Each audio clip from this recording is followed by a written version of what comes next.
Okay, good morning, everybody. Monday, October 4th. Will the clerk call the roll, please? Good morning. Calling the roll for the Monday, October 4th meeting. It is 11:01. Nan Baker. Here. Dale Miller. Here. Trevor Mackler serving as an alternate for Purnell Jones. Here. Melanie Say serving as an alternate for Mike Dever. Here. Mike Chambers serving as an alternate for Armin Budish. Here.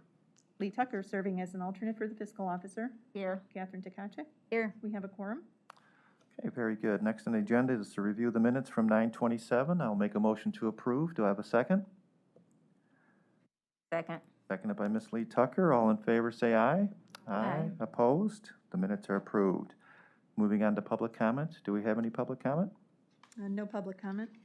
Okay, let's move on to our first item, please. First item, BC 2021-538, Department of Public Works, submitting an amendment to a contract with Josh and Paper and Packaging Incorporated for janitorial cleaning supplies for the period March 1st, 2019 through February 28th, 2022, for additional funds in the amount not to exceed $150,000. Good morning, Tom Pavich, Public Works. This item, we're just looking to amend the current GNCN contract that we have with Josh and Paper and Packaging. Adding additional funds, 150, we're not extending the time. We do have a current bid on the street right now that closes this week. That'll start next year. This is just adding additional funds. Thank you, Mr. Pavich. Any questions from the board on this item? Seeing none, I'll make a motion to approve. Do I have a second? Second. Seconded by Councilman Miller. All in favor, say aye. Aye. Opposed? Item approved. Thank you. Next item. Next item, BC 2021-539, Department of Human Resources, recommending an award on requisition 6433 and enter into a contract with GPI Enterprises Incorporated in the amount not to exceed $210,000 for temporary staffing services for the period October 4th, 2021 through December 31st, 2024. Stephen Witt with the Department of Human Resources. This is a contract with GPI Enterprises for a temporary staffing contract that will run through 2024. This was sourced through a competitive RFP process in which we had 5 submissions. GPI scored highest and best out of those submissions.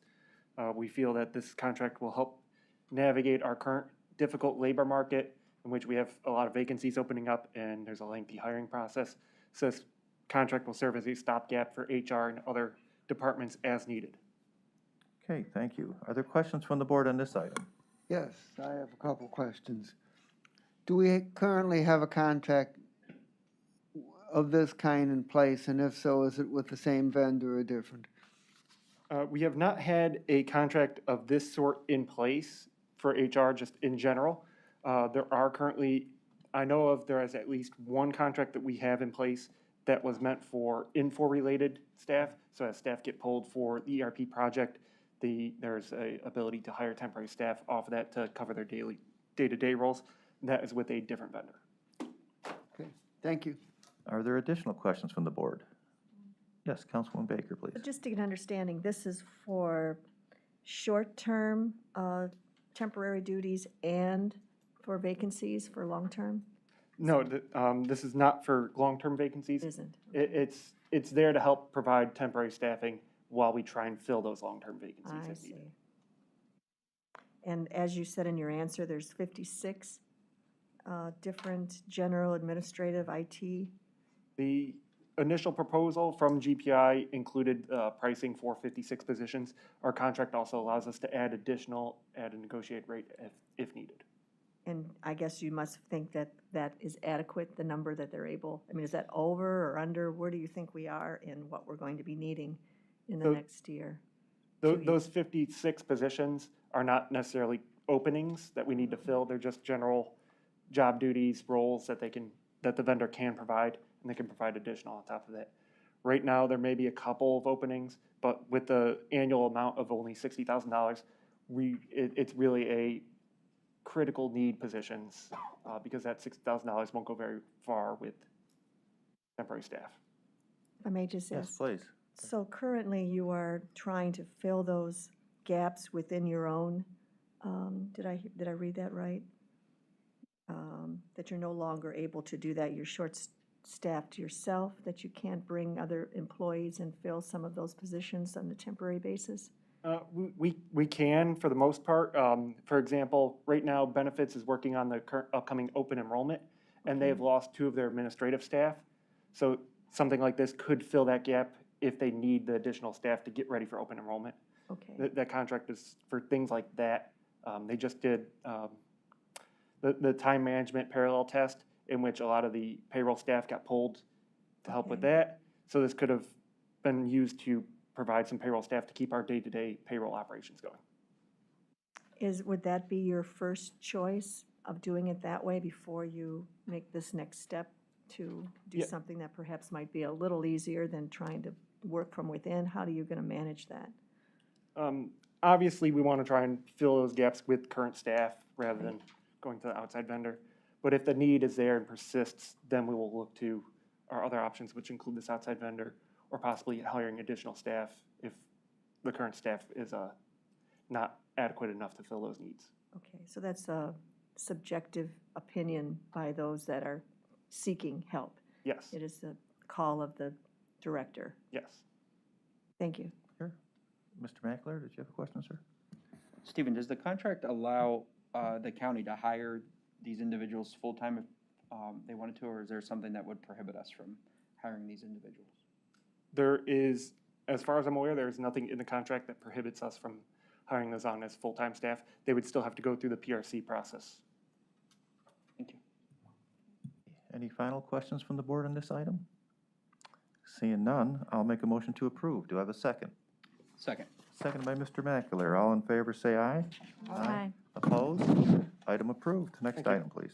Next item, BC 2021-540, Department of Information Technology, submitting an amendment to a contract with Environmental Systems Research Institute Incorporated for maintenance on ArcGIS software for the period January 1st, 2016 through December 31st, 2021, to extend the time period to February 28th, 2022, to expand the scope of services to provide consulting services for the configuration of a public-facing ArcGIS hub site and equitable property value solution, effective October 4th, 2021, and for additional funds in the amount not to exceed $61,008.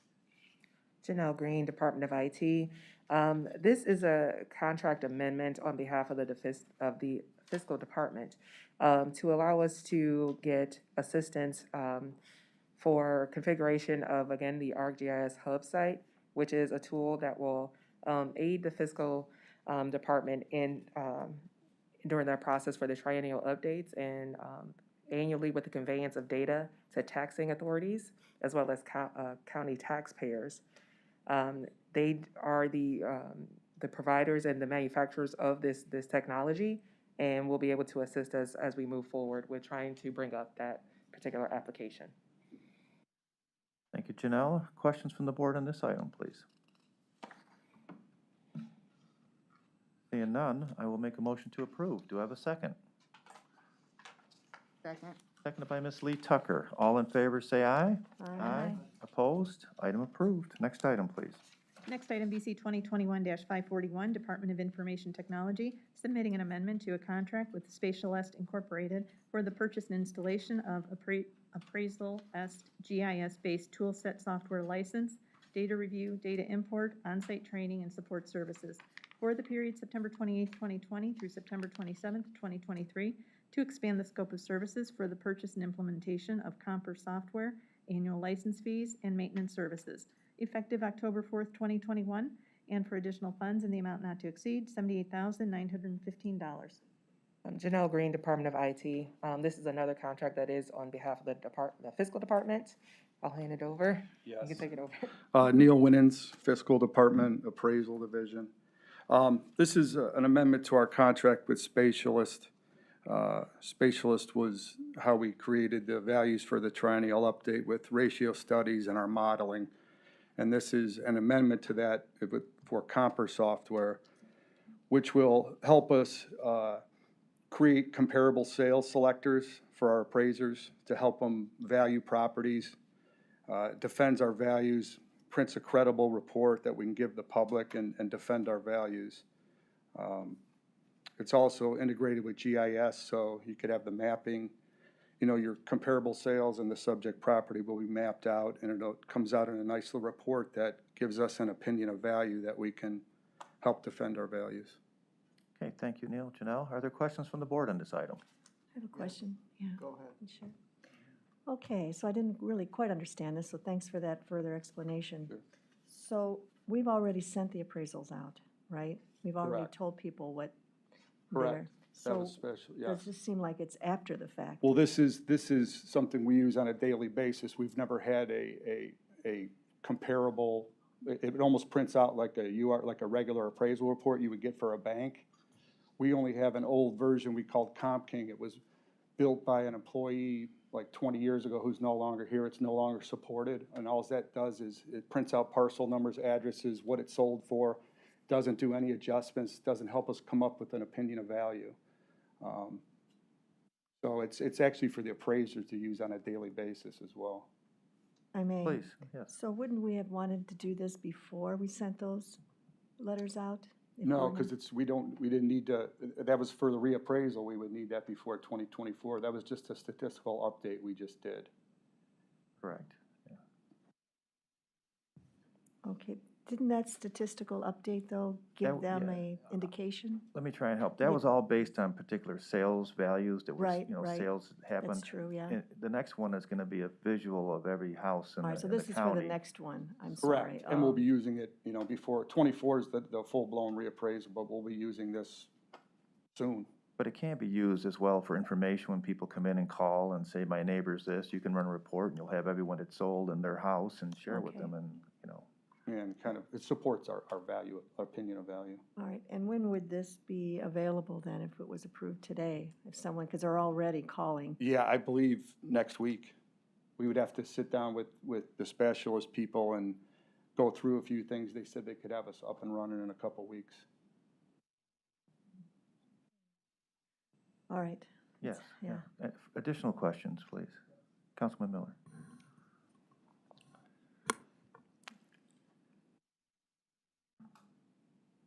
There were some huge increases in the assessments, and it was not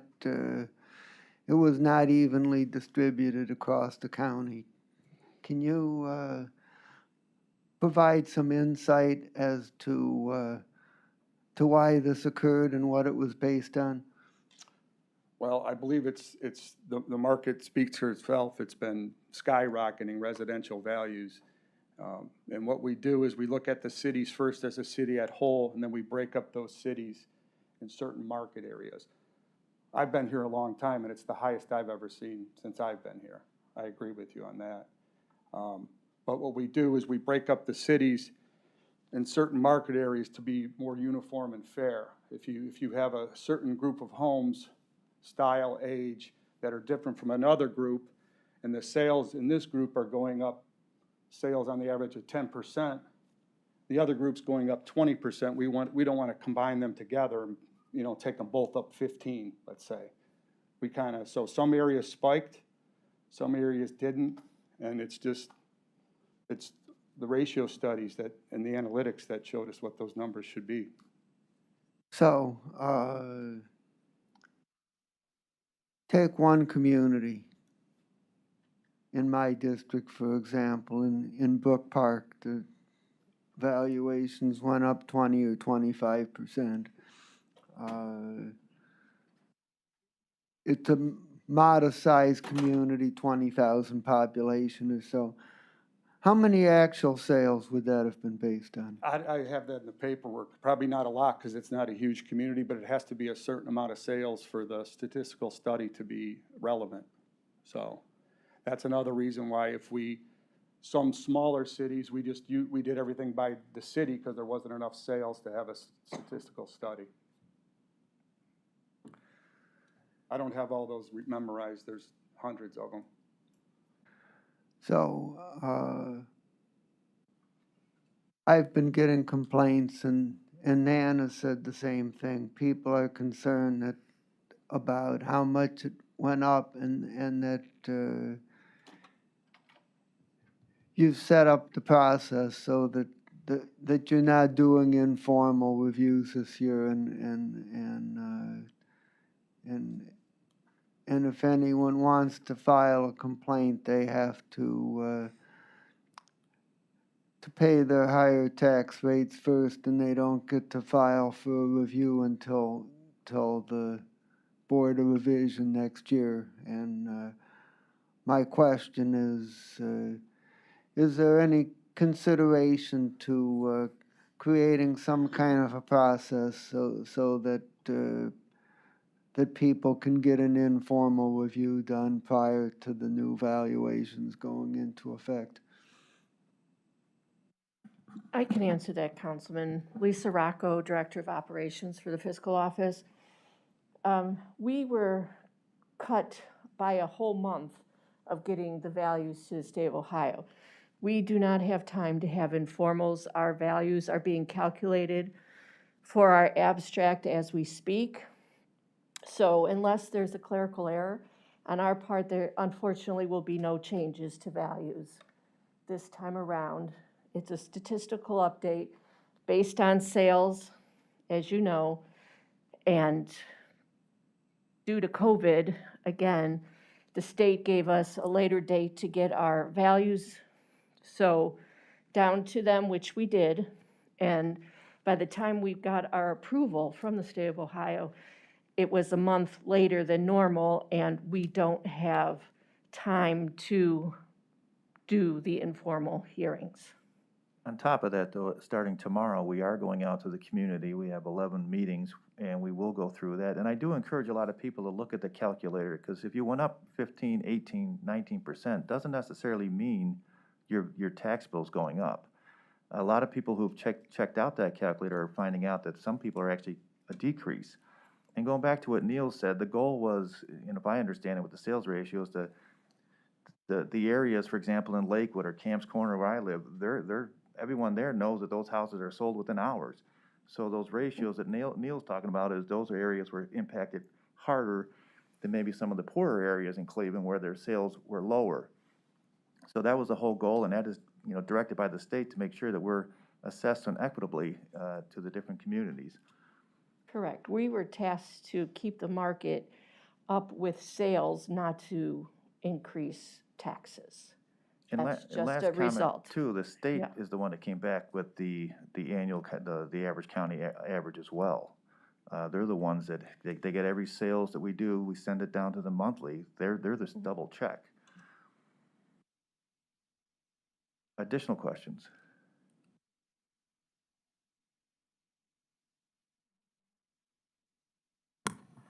Please. Okay, so the problem with the process is that the constituent loses. They lose. I mean, we do our process, we get everything on time. They don't get their meetings.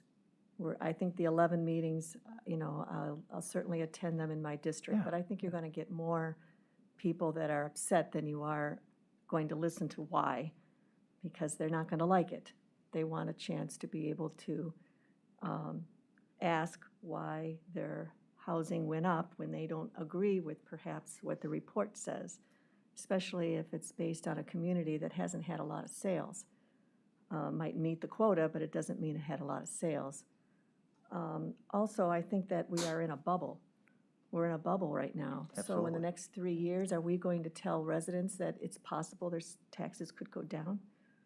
I don't know if we'd say that, We 'cause can't, we can't predict that, but it Again, could be. we're taxed on keeping the market up with sales. As fiscal officer has said, we send our conveyance forms down to the state monthly. They came back with the 16%. When we did our racial study, we came out with 16%. I think there's more sales than what you think there are, and we will have them up at the end of the year once it's approved. But again, the sales have been, we've never seen anything like this time around. Right, and if I may, Yeah, I don't please. disagree with that. Yeah. I mean, Yeah. everyone knows a couple hours this house is sold. Sometimes they're bought sight unseen. Correct. Watching them online, but that doesn't explain in the next 3 years. I would think that we should be able to say in the next 3 years, you could see a decrease. There could be a housing correction, which we normally see.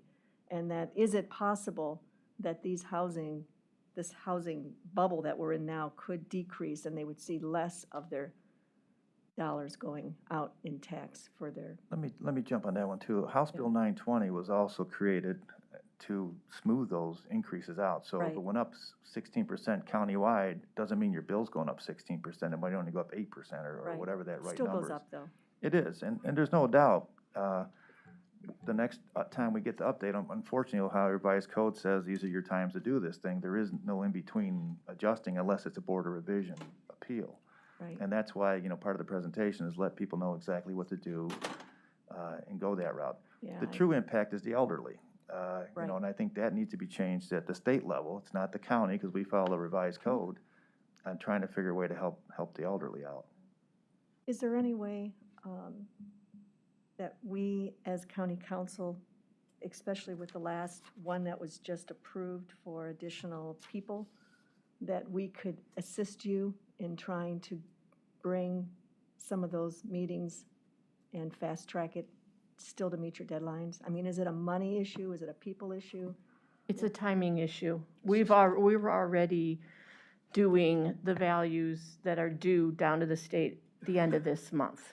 There is no time to get information and review it and then have those available for tax bills approval and then tax bills at the end of the year.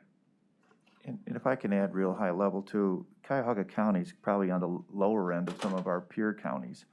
Some of my peer counties were able to get informals done because they only have 50, 80,000 people. We have 500,000, and to send them out and then all of a sudden stop it wouldn't have been fair either. There was no way we could have got returns and given people that opportunity.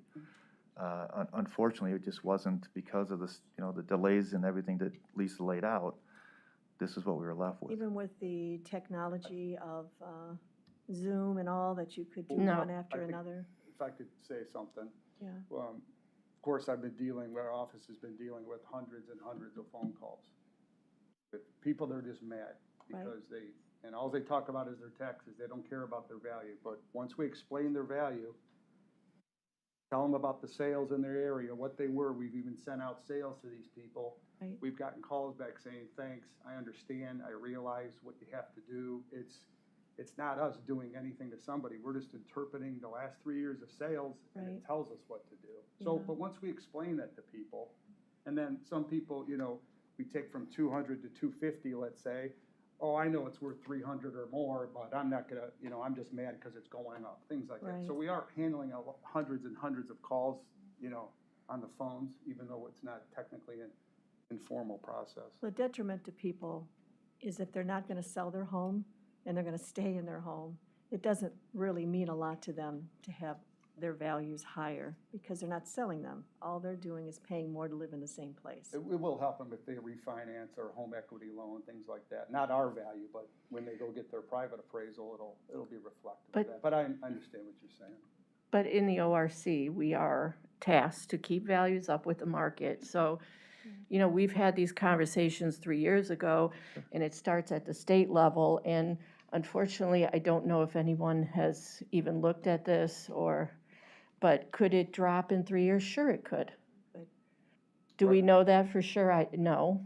Right now, it's not. 21 is still increasing quite a bit. Yes, We we haven't didn't use 21. slowed down at all. Right, now, we're talking 24 would be the next, Yes. That's a full-blown reappraisal. right, and at that time is what I'm saying, it's possible in 24, because we're in the bubble of houses selling, and, I mean, it's unprecedented, really. Yes. Sure, I would say it's definitely possible. They talked about, the crash of '09. Right. They said it now is like it was in '07. It was like this, and then '09 it tanked. So it could happen. But again, on the opposite side, it's good for the cities. It shows that all their hard work that they're doing, people are actually buying homes and want to be there. Well, but it also shows that some may not be able to afford to stay in their home and they're leaving. So I'm not sure that that's a balanced, But that ultimately, Argument. remember, two things here. One is the value of your home is what the appraisers do. This is how much your home is worth. The other thing now is the taxes. The taxes are the key. And that's where, your elderly are still paying for school districts and things like that. right, That's what needs to be addressed at the state level. Is your value of a home correct is what their job is. Yeah. Can you pay the taxes, unfortunately, is a side effect of it. And that's something that we can't fix. It has to be done at the state level. If I may, though, it's Yeah. more than just the elderly. I think there's just middle-class people that are trying to make ends meet, Well, that have fixed income, children. I should say, yeah, when you're on a I mean, fixed there's, income, yeah, it's everyone I gets agree. impacted by higher taxes. And I agree, more so for elderly, because their income is, for the most part, flat. But still, it's hard for everyone to, Agreed. and even if they sold their house and bought it and sold it for a high, they have to go somewhere else and buy a higher priced house. So there is no win-win there, Believe it or not, there was some communities that weren't happy that they didn't go up more. yeah. But once again, the data is what our team relies on, so. Well, if there's, in your thoughts, if there's any way that we can help in trying to at least address, maybe there's just the top tier, those that were hit the hardest. Maybe if we can open up a bit there to let them have an opportunity, maybe the top 5% of those people that are really feeling like they've been hit hard and not Well, agree. Keep in I don't mind, the know. hardest hit might have been Birdtown and Lakewood, which is sales are going crazy. West Park, where I live, I mean, there's some, Both Fairview Park and Rocky River yeah, both got they hit all high. did, but you're saying that, the biggest increases, and Neil, I don't know if you have them all off your head, but those are some of the bigger ones, and, Yeah, part of Lakewood was the biggest. Okay. And we have those maps that we can send you, but Yeah. we've already started producing the abstract. We have 489,000 taxable parcels. We cannot stop that right now. So unfortunately, everyone will have to go to the Board of Revision. But we did take into account, if it's sold within the last 3 years, most of those people are on for sale. So we're cleaning things up, even though we're not having informals, where we're getting calls where certain things fall through the cracks. A guy might have just tore his house down a month ago. Well, Right, we valued it before that. We're fixing things like that. okay, sure, okay. understand. Mr. Mackler, please. Lisa, and I talked a lot about this last week, but if we wanted to, when we're allowed to start the informal complaint process? When are we, can we do that at any time? Is it only after we send the first abstract down to the state? I'm just a little confused on when could we have started the informal complaint process? Is it So- any time? It's after, it's, needs to be, oh, okay. Thank you. Sorry, I didn't hear you say Lisa. So, as we discussed last week, in normal times, our abstract is due in June. We usually get, an approval by the end of June. We have all of July to do the informals, get the reviews back, look at them, update what we need to update, as Neil had said. And then our abstract then gets prepared starting at Labor Day. Okay? This year, the state didn't even want our abstract until August 13th. We sent it down the end of July. We got it approved the end of July. Trevor has those dates. And it didn't leave us time to go out to the community to get all the information back, because, they have to prepare, the taxpayer has to prepare for this. We would not have had time to review any of it. Plus, we were looking at 3 weeks for printing and getting it all together and sorting and everything else to get it out, and then to give them But days. I guess the question is, Yeah. could we have done the informal complaint process prior to the initial abstract being due? Approved? Yeah, being approved. Could, No. Answer can that, we please? have Yeah. sent, are we legally allowed to send the initial values to the, because as you could tell, I'm getting a lot of questions from council members and sent over some questions to the law department today, but could we have sent our initial values even prior to being approved from the state to the property owners? Okay, legally, probably yes, but this is my fifth triennial, and I've done 5 reappraisals. We sent them out before that tentative was approved once, and the state went ballistic. Can't do that. I don't think I'm not a lawyer. I don't know if it was legally wrong, but they weren't too happy. So we've never done that after that. The tentative abstract has to be approved first, and that wasn't approved until, I believe, the 23rd. Okay. There were I- I'm- shortages on paper. We couldn't book sites because of COVID. I have a list, I didn't know this was gonna happen today, but I have a list of 14 reasons It- why we didn't do informals. I think it still sounds like we probably could have done it, and I think the problem that at least the council members are facing is that, right, 3 years ago, we offered this service to the homeowner, and I don't know how many we received 3 years ago, but I know it was a lot. And then talking to Dennis Kennedy as the fiscal officer, we did receive a lot of informal complaints. And now it's a service that we're not offering, so, I just think that's where the struggle is right now We- with the homeowner, so. We did not, so this is something we've been offering to the taxpayer in Cuyahoga County for a very long time.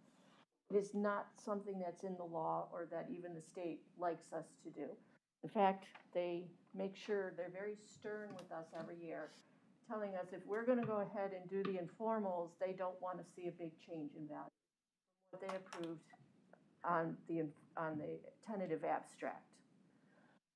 Okay, we only received like 20,000 complaints in the informal process out of 489,000 values that we sent out. It's about a 7%, not even, of complaints.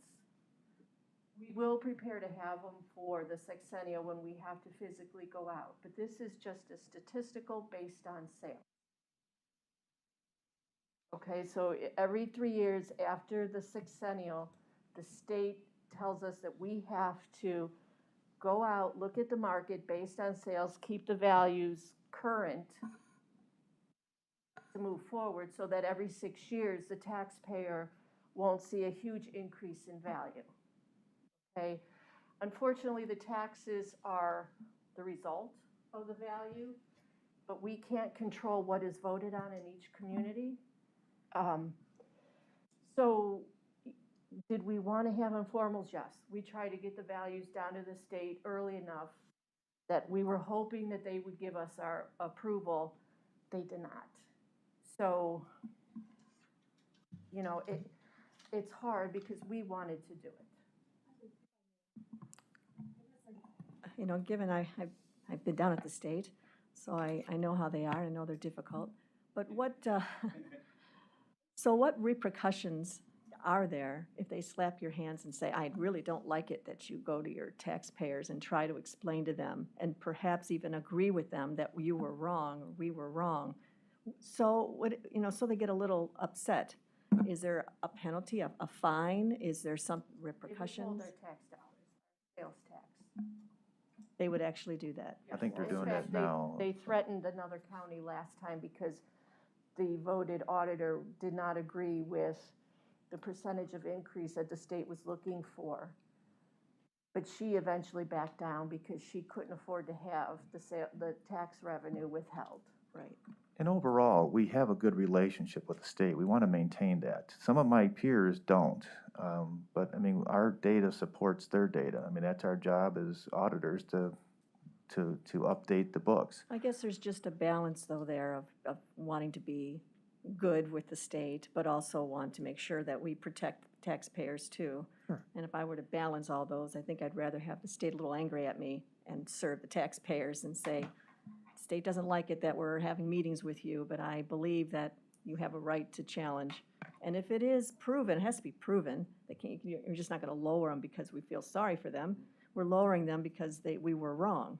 Well, that's the state Department of Tax Equalization tells us the safety net is the Board of Revision, and that's why it's there. And Ron has staffed up as he does every 3 years. He's got extra boards, and his goal is to, hear everybody and get them done. And I go back to what I said before, and I know we talked about this. Our job is to value it. The taxes are secondary, and it's not. Most people aren't necessarily going to agree that their house isn't worth that. They will. They'll say yes, but it's the taxes. So that's the issue that's at stake here. The And last thing I'll just say is that they will agree with you, but they'll also know it's in a bubble. Absolutely. Right. Yeah. Well, we don't. We assume that. We're all making that assumption. Yeah. Okay. Thank you for, and You're welcome. you Okay. appreciate the work that you're doing. Thank you. We're on the other end of It's hearing. just hard, yes. Yeah, we hear the other end of why can't I contest what I believe is wrong. I'm And- gonna hear it firsthand tomorrow night, so, we'll Yeah, be there. I'm not sure those informational meetings, I know you're trying to explain, but I think you're gonna hear more of, I don't agree and I don't like the rules, not that I don't understand the rules. So, thank you. And the goal is to inform them so they give them options. That's all we're trying to do, and it's the right thing to do is go out and meet our neighbors and friends. Mr. Mackler, do you have a final comment? Mr. Chair, just, kind of one general comment. I do appreciate the county's willingness not to try to make the state upset, but, we do things all the time that sometimes conflicts with the state, and they usually end up taking action from banning plastic bags to vote by mail ballots. So, it's interesting. They have a recourse if we were to do something. So I understand not wanting to make the state upset, but we do things all the time that we always conflict with the state. And Make that comment. just follow, and I agree with you, the decision to send out 500,000 parcels, close to it, get them all printed and mailed out, give them a deadline so that we can then complete our work. You didn't want to get something in the mail and you only had a day to respond. That was just not fair to our taxpayers either. So, I would have been chastised had we tried to do that. So, unfortunately, it was everything combined. So, I hear you. And Trevor, it's the state auditor who makes these rules. They follow the law. So we have to do what the state auditor and Ohio Revised Code says we have to do, and they will withhold our tax dollars. I'd like to see that. But I hear what you're saying, Lisa, but when it comes down to that, I'm just not so sure if that, in reality, that'll happen. They do withhold the speeding camera monies from people, so just throwing that out there. Anyways, any more questions? I know this is a different topic, but it's related to what we're talking about, so it was a good discussion. Any additional questions on the current item? Seeing none, I'll make a motion to approve. Do I have a second? Second. Second by Ms. Lee Tucker. All in favor, say aye. Aye. Opposed? Item approved. Thank you. Next item. Next item, BC 2021-542, Department of Information Technology, submitting an RFP exemption, which will result in an award recommendation to Mark Dufresne in the amount not to exceed $98,280 for technical support services for the implementation and maintenance of the real property and CAMA tax services system for the period September 27th, 2021 through September 26th, 2022, and recommending the award in connection with said RFP exemption. Janelle Green, Department of IT. Like I mentioned last week, this is another fiscal department retiree that is returning in a part-time basis to help support the implementation of the real property and CAMA tax services system. That will be working with some members of our IT department to do some testing on some cases, some use cases, so we can implement the new tax system coming up in October of '22. Thank you, Janelle. Are there questions from the board on this item? Yes, please. Just curious, and I'm looking, it's probably in your backup, but the 98,000 that we will be paying up to and not to exceed, is that for how many hours? It's less than 20 hours. He will be returning in a part-time capacity, and that's for to cover the year of services.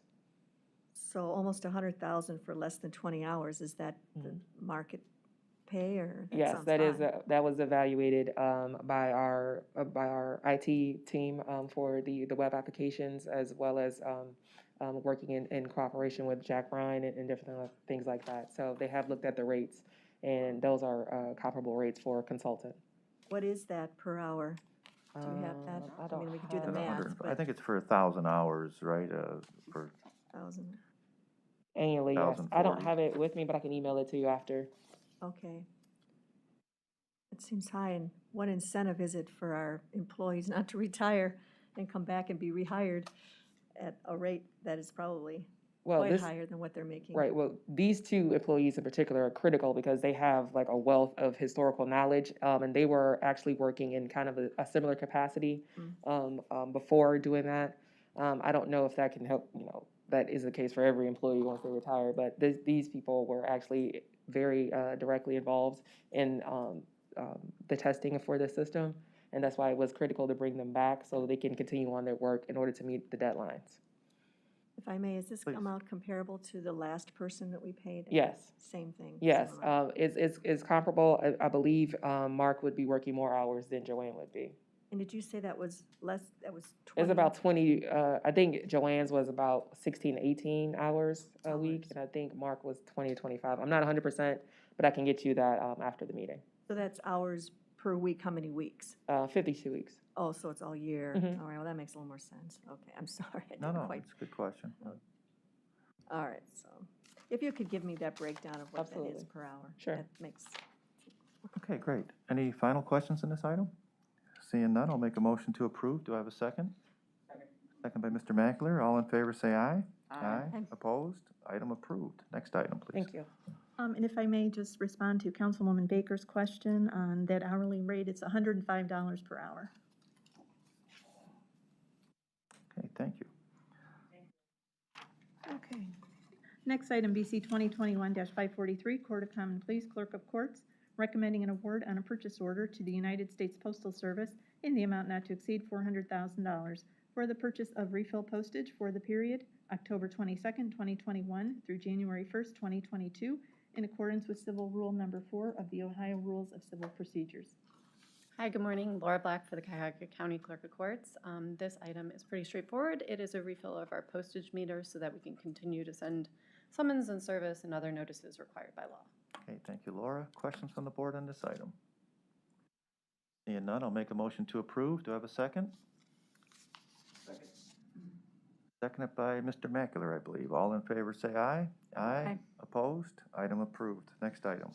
Next item, BC 2021-544, Court of Common Pleas, Juvenile Court Division, submitting an amendment to a contract with Case Western Reserve University, Mandel School of Applied Social Sciences for evaluation services for the period September 1st, 2017 through June 30th, 2021, to extend the time period to June 30th, 2022, and for additional funds in the amount not to exceed $8,000.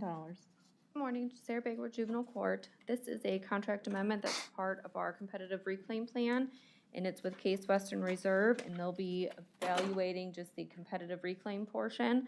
So it'll be looking at our community-based intervention center program as well as our promise team and probation transformation programs. Thank you, Sarah. Are there questions from the board on this item? Mr. Mackler. Mr. Chair, just a comment, I'm going to recuse myself. I just have a family member that works.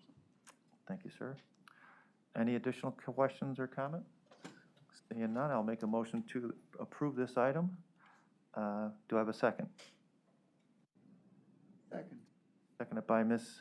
Melanie Say. All in favor, say aye. Aye. Opposed? And we got one recusal, please. Thank you.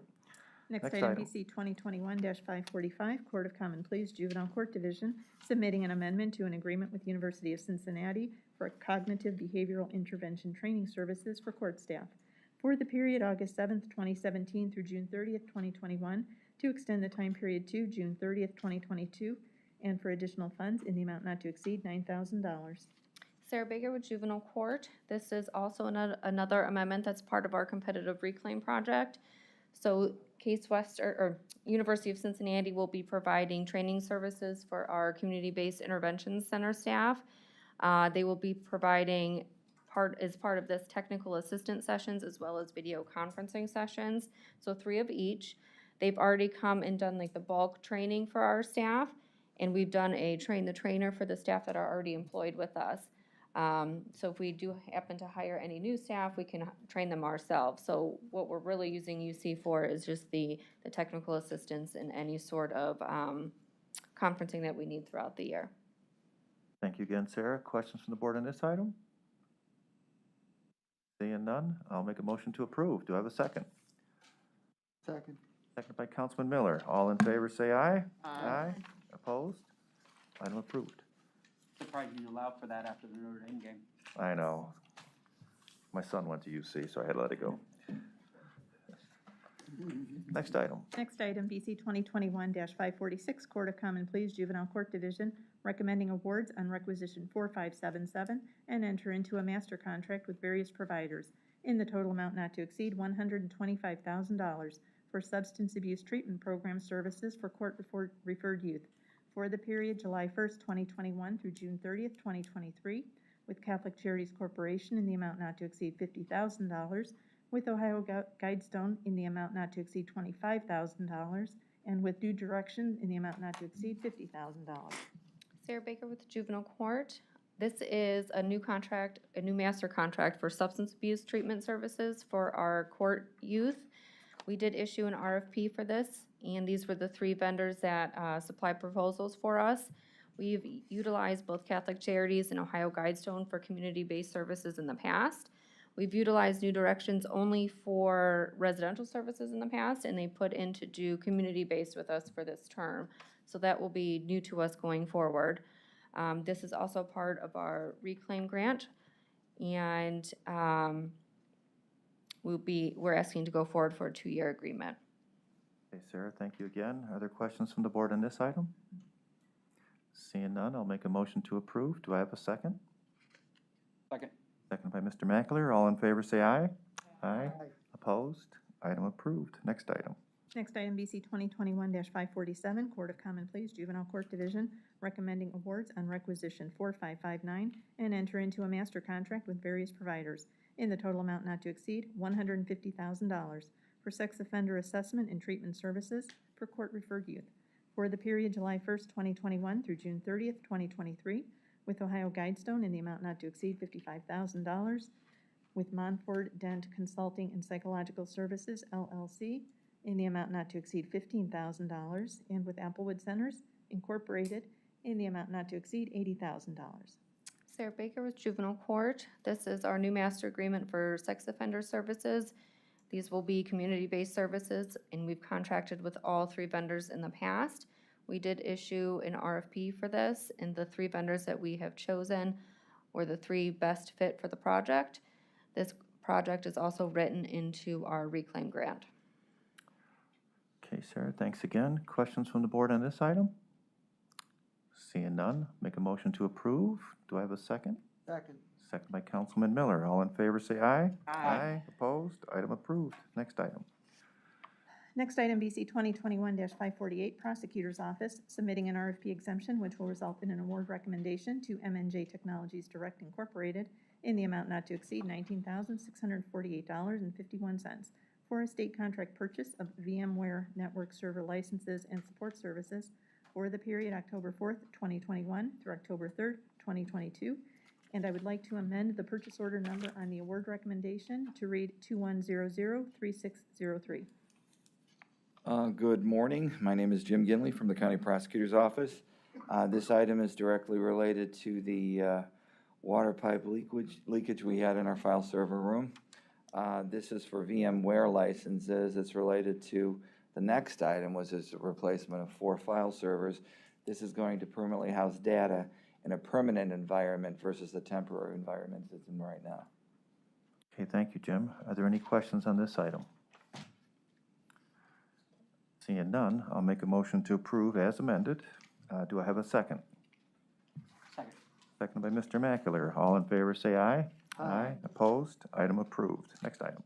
Next item, BC 2021-549, Prosecutor's Office, submitting an RFP exemption which will result in an award recommendation to M&J Technologies Direct Incorporated in the amount not to exceed $49,893 for a state contract purchase of upgrades to 4 network servers, and recommending the award in connection with said RFP exemption. Just as I mentioned, these are for 4 file servers replacements.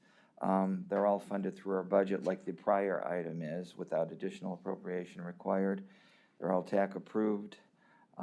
This again was in the pike before this, but it is replacing now items that are destroyed versus items that were outdated and antiquated. Hey, Jim, thanks again. Questions from the board on this item? Mr. Mackler. Jim, just really related to the last couple items and any other future items.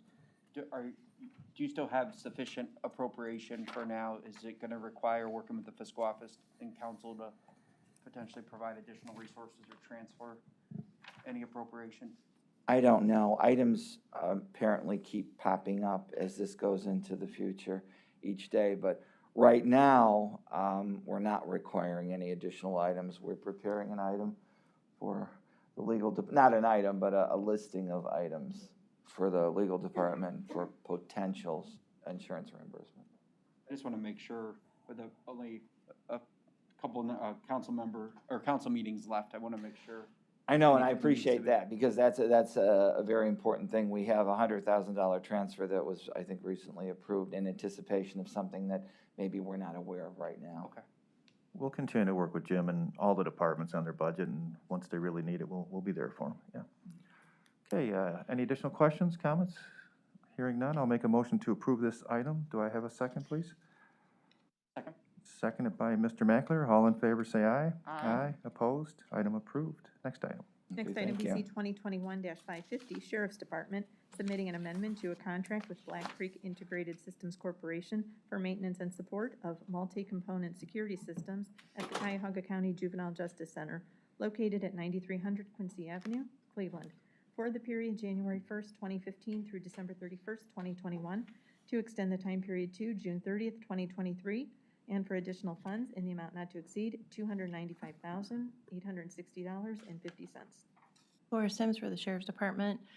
We're requesting an extension to the existing contract for 18 months for, and additional funds to keep the current contract running while the new contract, which has been selected, is being implemented. I have the superintendent, Winarchuk here, in case you have any questions. Thank you, Laura. Do we have any questions from the board on this particular item? Seeing none, then I will make a motion to approve this item. Do I have a second? Second. Seconded by Councilman Miller. All in favor, say aye. Aye. Opposed? Item approved. Next item. Next item, BC 2021-551, Sheriff's Department, recommending an award and enter into an agreement with the State of Ohio Attorney General on behalf of the Bureau of Criminal Investigation in the amount not to exceed $450,000 for National Web Check Program services and equipment for criminal background checks on applicants seeking employment for the period January 1st, 2022 through December 31st, 2026. Laura Sims from the Sheriff's Department again. This is a contract with BCI to do the background investigations that are required to, as part of the employment services to get hired with the county. In addition, this is not only for the records checks for that, but also the records checks that are required for the CCW licenses as well. Hey, Laura, thanks again. Questions from the board on this item? Seeing none, I will make a motion to approve. Do I have a second? Second. Seconded by Councilman Miller. All in favor, say aye. Aye. Opposed? Item approved. Next item. Next item, BC 2021-552, Sheriff's Department, recommending an award on a purchase order to Chagrin Valley Dispatch Council in the amount not to exceed $15,833.50 for records management support and maintenance services for the period January 1st, 2021 through December 31st, 2021. Laura Sims from the Sheriff's Office again, requesting approval for the, this is for the records management RMS system for our law enforcement through the Chagrin Valley Dispatch. Okay, thank you again. Are there questions from the board on this item? Mr. Mackler. Laura, can you just talk briefly, if you know, about what records are being shared? Is it something that the Chagrin Valley Dispatch Council controls? Is it something the county controls and we offer this as a service to them? Or what exactly is that? So the RMS system is actually the system that is used between the dispatch and the law enforcement officers to do checks. So if a law enforcement officer is out in the field, they would call into dispatch and say, hey, whatever's going on, and then they could put the stuff into the information into the system. If they arrest somebody, they would put that information into the system as well. So it's for our guys to put that in there. The system that we have with TAC, the data that is put into the system gets put into the data warehouse that we have through CGIS, and then that like arrest information could be shared with everybody who's part of that system. So is the county technically like the owner of the records, or is it the dispatch center, or is that one and the same, I guess, is the Chagrin Valley Dispatch Council? Is that the county technically, or is that a group that's a group of cities, right, that have come Correct. together? So I guess who owns the records? Or who's responsible for the records? Well, that goes through the supplier, which is actually the name of the company is TAC, TAC. And so, but the data belongs to the county. Yeah, Okay, so if the sheriff's office or was gonna switch companies, right? Yes, TAF would be responsible to make sure that's a smooth transition? correct. This is actually, there was a history long ago, before I even started with the county, there was some sort of issue with that. So I know that when we move forward, that was clear, that was the case of who owned the data. Thank you, Laura. Additional questions? Councilwoman Baker, please. Just curious in how this is collected. So this is a reimbursement, am I understanding that right, for what the county uses of chagrin services? Yes. Okay, and so so this is only, what does this run us through? This is now starting in October, It's an annual, so it will run us through next October. so next October. Correct. So this is, what is the date on, but this date says 12/31/21. Do I have that right? Oh, okay, so it was for, sorry, For the calendar yeah, year. so it is an annual fee. So what happened with this is that we just started working with the Chagrin Valley this year, and we have a brand-new contract with them. This is our first year of the contract. This was supposed to be part of that contract. However, it was overlooked and didn't get put into the 2-year contract that we had. So when this came out, this was the reimbursement for that part of it, which goes from January through December. So is this paying for ending 2020, or is this for this year that it hasn't ended yet? It's for this year. It had that, because it says it's through 2021 on Right. the thing. So yes, it's through this year that hasn't ended yet. So what does this take us through? End of September, and then we still have October, November, December? No. This pays us for the whole year, January through December of this year. And then we would have another one bill for January through December of 2022. Okay, so we already know what our portion of services is for them every year? As far as I know, yes, it's an annual maintenance contract, so the amount would be part of that. However, I haven't seen that particular contract with them, so. Okay. But I know when we've done it in the past before Chagrin Valley took it over, it was an annual fee. Okay. Is it then to assume that this will be part of the next contract, will be included? Well, that's what we need to figure out. We're either gonna have to amend the current contract, which goes through the end of next year, or just pay this separately, and then when we redo the contract for 2023, include it in that. Okay. All right, thank you. Sure. That's a little odd. Any final questions on this item? Seeing none, I'll make a motion to approve. Do I have a second? Second. Second by Councilman Miller. All in favor, say aye. Aye. Opposed? Item approved. Next Thank you. item. Next item, BC 2021-553, Department of Health and Human Services, Community Initiatives Division, Office of Early Childhood, submitting an amendment to a contract with Child Care Resource Center of Cuyahoga County Incorporated, doing business as Starting Point, for administration and coordination of the Teacher Education and Compensation Help Program, Early Care and Education Professional Development System, and Early Care and Education Center Capacity Expansion System, in connection with the Invest in Children program, for the period January 1st, 2020 through December 31st, 2021, to expand the scope of services for the implementation of the Language Environment Analysis GROW program, effective October 4th, 2021, and for additional funds in the amount not to exceed $33,215. Shauna Rorman for Office of Early Childhood. So this is an amendment to a current contract with Starting Point. The contract, one of the goals of this contract is to provide professional development to teachers and staff in child care centers across the county. So we're amending this to add implementation of the Lena Grow program, which is a professional development program for infant and toddler teachers to help them improve the conversational turns between the teacher and the child, which ultimately leads to better language development for the children. Okay, thank you. Are there questions from the board on this item? Please, Councilwoman I was Baker. just curious as to why this wasn't part of the program to begin with. So we had a separate contract for Lena Grow originally, and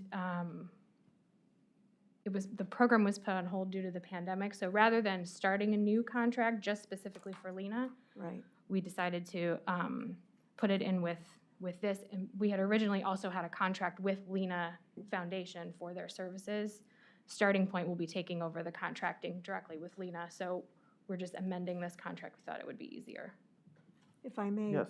Was Lena part of the contract during the pandemic? Were they also not used their services, or how did the pandemic affect their The Lena program? implementation? Yeah. So everything completely paused. Starting, Okay. there was originally the project was a 3-cycle project in classrooms. The 3rd cycle was to begin mid-March, and we paused it just to see how things would go. That was in 2020, and then as things went on, we realized we probably would not be able to get back into the classrooms. Staff didn't feel comfortable, Starting Point didn't feel comfortable. So we just put it on pause and We are now. never paid Lena then for 2020 during that pause? Correct. Okay, so this is an extension of what we would have paid them. Correct. Okay. Well, we would have paid Starting Point, yes. We would have paid Starting Point. All right, that clears it up, thanks. Yeah, no problem. Any final questions in this item? Seeing none, I'll make a motion to approve. Do I have a second? Second by Councilwoman Baker. All in favor, say aye. Aye. Opposed? Item approved. Thank you. Moving on to today's consent agenda. Well, we're going to move on to exemptions. Item Oh, I BC apologize. Yep. 2021-554, Prosecutor's Office, recommending an alternative procurement process which will result in awards to various expert witnesses as deemed necessary by the county prosecutor, in the total amount not to exceed $400,000 for expert witness testimony in various cases in the defense of civil actions brought against county employees performing their duties in the Division of Children and Family Services for the period October 4th, 2021 through December 31st, 2022. Good morning, everybody. My name is Matt Greenwell with the county's prosecutor's office, civil division. Much like we did in the jail cases and the civil litigation, we've seen a recent uptick in DCFS cases against workers. These are high-risk, high-exposure cases, and we're looking for an alternative procurement process not to exceed $400,000 to hire experts. The reason why we can't go through the normal process is coming here in advance, it makes a public record, and it kind of discloses our thought process as to what experts we might need or where we have exposure. So we feel as though the process needs to be kind of outside the normal procurement procedures. Thank you. Are there questions from the board on this item? Mr. Mackler. Matt, just to confirm, right, with similar to the jail cases, as the prosecutor's office utilizes this alternative procurement, you'll let council know, right? I think that's what we've done in the past. You'll do a memo and let them know who and how, for what dollar amount. Correct. As we move forward, we'll utilize the same process, informing council as to who's hired, how much, and where we stand. And do you think the 400 right now is sufficient to get you through a certain point in time? I mean, I know it's a large caseload, but. It is at this point in time. We anticipate that it could increase based upon some cases that we know that are out there. If they get filed, obviously, the amount we may need increases, but we'll address that when we get there. Any final questions on this item? Seeing none, I'll make a motion to approve. Do I have a second? Seconded by Councilman Miller. All in favor, say aye. Aye. Opposed? Item approved. Next. Thank you, everyone. Moving on now, consent agenda. Yes, moving on to the consent agenda, items BC 2021-555 through 558. And if I could correct a purchase order number on 558, it's an award to Jack Doheny Companies listed as purchase order number 2100-3237, and we're going to correct that to read 2100-3475. Hey, board members, please take a moment to review, and if you have any questions, feel free to ask. Sharon, just to confirm on that one, you're only changing the purchase order number, right? Yes, that's correct. Okay, all right. Are we good? Do we need more time? Please, yeah. Yeah. On 556, it just seemed odd that we are, let's see here, extend the time period to 6/30/2021. Yeah, we're 3 months past what the contract was, and we're only extending it for 3 more months. I know I'm trying to read your explanation, I just, Well, we have her right here in person. maybe you Let's can have her. Yes. guide me through your. Yeah, Mary Beth Vaughn from Public Safety. And so the original amendment was actually to convert data from our old MEMEC system Okay, to the K-SWAR system. When we got the invoice from the Fenner, there was one task that they completed on June 28th. okay, So the only way we could pay them was to actually do the amendment to go through June 30th. And then once we do that, we can pay into the vendor and then get reimbursed by the state. okay, so there was one item still left after the There contract. there was one task they did. And is there any additional money needed? No. No, it was all part of the original amendment. Okay, good, that helps. Absolutely, no Thank you. problem, good question. Seeing no further questions then, if it's okay with the board, I'll make a recommendation to approve today's consent agenda as amended by Sharon. Do I have a second? Seconded by Mr. Mackler. All in favor, say aye. Aye. Opposed? The item is approved as amended. Moving on to other business. There's no other business, but I would like to announce that the next Board of Control meeting will be held on Tuesday, October 12th, due to the Columbus Day holiday. And a good holiday that is. Well, for us being off, I should say. At this time, then, I'll make a motion to adjourn. Do I have a second? All in favor, say aye. Aye. Opposed? We are adjourned.